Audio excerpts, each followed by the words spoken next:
எல்லாருக்கும் வணக்கங்க. இன்னைக்கு நம்ம வீடியோல என்ன போடுறோம் அப்படின்னா மிக்சடு நட்ஸ் லட்டு தாங்க. கடையில போய் 1000 ரூபாய் 1500 ரூபாய் 2000 ரூபாய்னு கொடுத்து நம்ம ஸ்வீட்ஸ் வாங்குறோம். அதுல என்னென்ன கலர்ஸ் போடுறாங்கன்னு தெரியாது, என்னென்ன காம்பினேஷன்ஸ் போடுறாங்கன்னு நம்மளுக்கு தெரியாது. ஆனா இது ஹெல்த்தியா வீட்லயே பண்ணக்கூடிய ஒரு லட்டு. குழந்தைங்க பேன் காஞ்சாச்சு, சன்ஃப்ளவர் சீட் போடுறேன். இதை நல்லா ரோஸ்ட் பண்ணிக்கோங்க.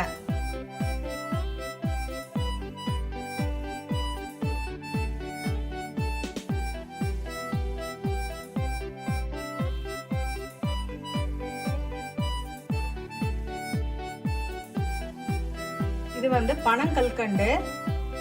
சுகருக்கு உங்களுக்கு எவ்வளவு வேணுமோ போடுங்க. அப்படி இல்லை இப்ப இதை நான் அரைக்க போறேன் மிக்சியில போட்டு. அருமையான ஹெல்த்தியான லட்டு வீடியோ பாத்தீங்களா? எப்படி இருந்தது? ஆரோக்கியமானதை நாடுவோம், ஆரோக்கியமாக வாழ்வோம். நன்றி.